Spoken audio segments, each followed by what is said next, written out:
Hello and welcome to Crisis 3 Sandbox tutorials. Today we're going to be doing a small portion of terrain and AI flow graphs. We're going to create a small island and then have an AI grinder get into a tank and drive around a set path. So let's get to it.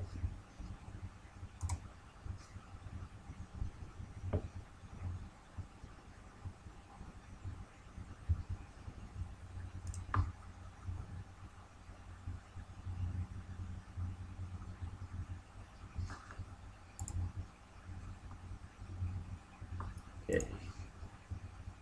First thing you want to do once you've started your game engine is to go File, New, and create a new project.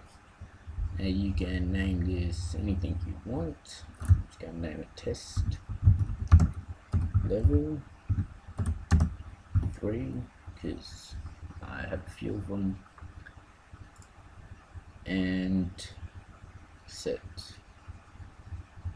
how big you want the map to be. That's average size, that's extremely huge.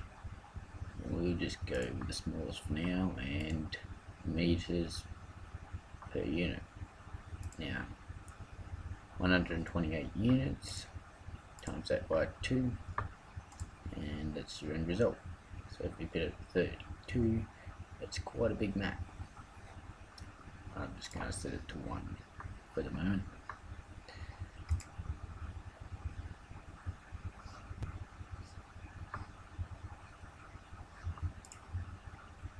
And we'll just set that to none for now.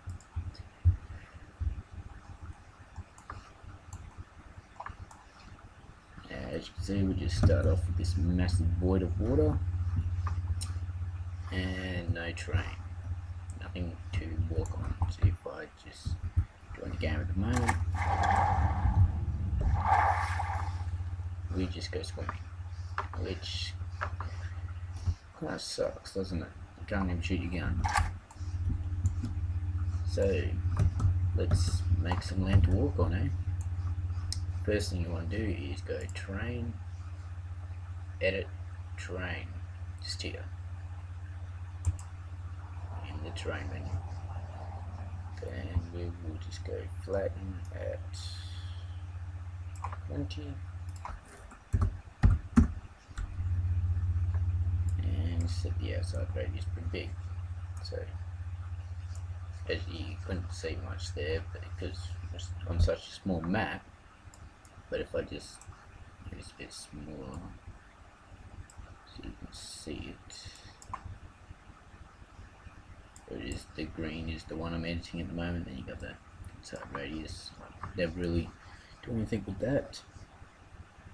Just show you quickly what difference the radius makes. Yeah, this should be.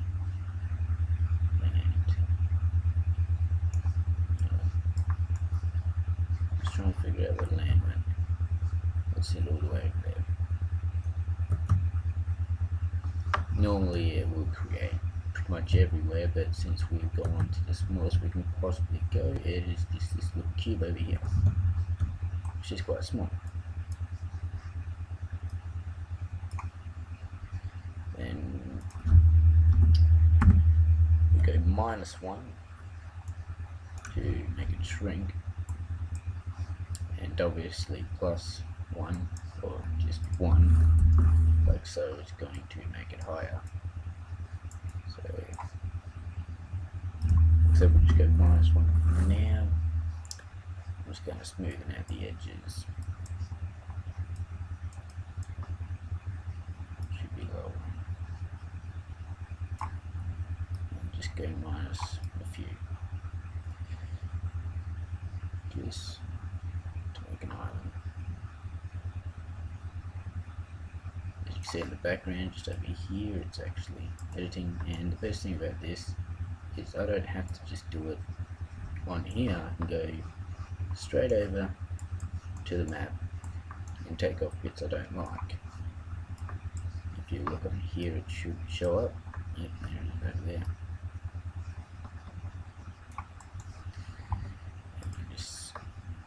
I'll keep doing that for a sec. Nice little island. It's taken quite a while. And just move it out a bit. Gosh. Jeez. And we have basic small level.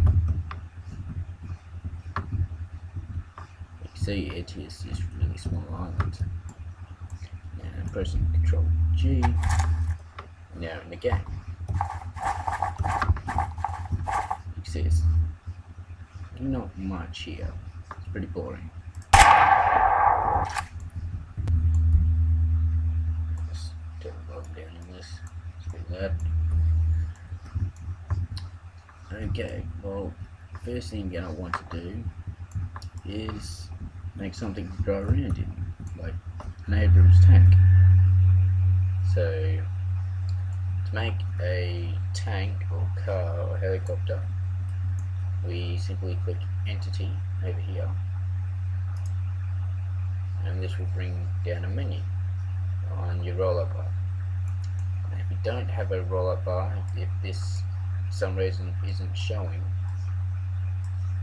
or just isn't there at all, you go View, and this one here, Show Roll-up Bar. It places that back there. Now, to make a vehicle, you just go down to Vehicles, Abrams, double click on that, and place it on the map. Now, you want this selected, or at least this. Follow terrain, which means, well, pretty self-explanatory, it will follow the terrain. Then this follows terrain plus object, so if I just Control C, Control V, as you can see, it goes over the top of an object. But also follows an object, but if I change that, it no longer goes over the top of an object, it goes straight through. And then you have X and Z, which means it just follows along there. Hit Z, which is up and down, and then you go X and Y, all different directions. Now, these are completely ready to drive. Press Control G, and I can immediately drive. No hassle with it. No program. Nothing, just gets ready to drive. But if I wanted it to drive itself, it gets a little bit more complicated. And we'll go ahead and create an enemy. Now, to create an enemy, go back to Entity again, roll bar, and we go to AI, click on grunt, and place a grunt. This little dude. Now if I go game, switch to, he's just going to stand there and do nothing. Now a lot of people get this error where the guy just does not do anything and he can't stop. But that's only because he hasn't got any navigation generated yet, so he doesn't know where he's going. So we'll just go AI, generate all AI, and what that does is it programs him, it tells him where all the angles are and where everything is, so he now knows that he can walk around here. So if we just join the game again, he now shoots at me. He's now an enemy. He actually does stuff now. Now we want him to drive that tank, because the tank can't drive itself. It needs well, it needs a grunt to drive it. it needs some sort of other entity to operate it. It's a vehicle. It doesn't it only counts as a vehicle. It has no pre-scripted directions. It can't do anything. This guy here he's pre-scripted to walk around and do stuff. So we need him to get inside that tank. Now to do that we have to go view, just up here, open view panel, go down to flow graph, simply open that and we get another window open. Let's press that again. I don't want to take up that area.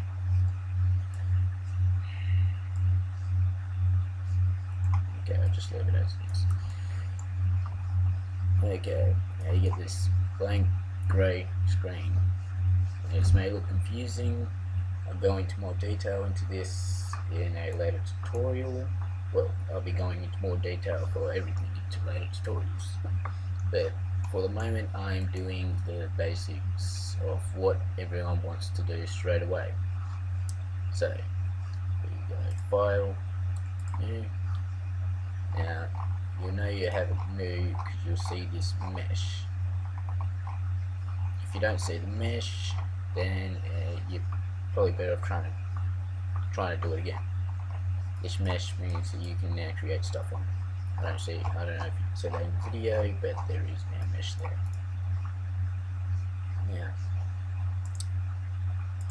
Now that we have a new flow graph, we'll go add node, right click, add node, and we'll just go over to entity, this one right here, go down to entity ID, that's one node there. I'll just Control C and then Control V that to copy it, or you can do the process again. And the next thing we're going to need is misc start. This basically says as soon as the game starts, as soon as the game starts, generate output to start a program. These two here, entity IDs, are the ID of the entity. So I just go over to here, click on the grunt. Okay, now that we've clicked on the grunt and selected him, right click over here. Now what will happen is if you right click over here, it'll go add nodes. So if you right click in empty space to add stuff to the flow graph, you right click on this, and as you can see it's got outputs, inputs. It has no assign. You have to right click on this red line with a green arrow, and then it will come up with assign selected entity, which is the grunt that we've selected, because he's an entity and we've selected him. So assign selected entity. As you can see, it says grunt 1. I don't know if you can see that in the video, but it says grunt 1, which is the name of this guy. Then we'll click the tank and do the same process, assign selected entity. Now we can start programming. Now that both of our entities are now in the flow graph, we need AI follow path speed stance, vehicle enter, that's self-explanatory. AI follow path speed stance on the other hand is I'll show you as soon as we get to that. We're going to create a path for him to follow, but it basically says how fast, because it's speed stance, how fast he follows the path and what path he's following. We'll make a path in a minute. Now we go back to entity ID, and this red dot here, we click it and drag it. Now you want to put the grunt into vehicle enter, choose entity at the top, the green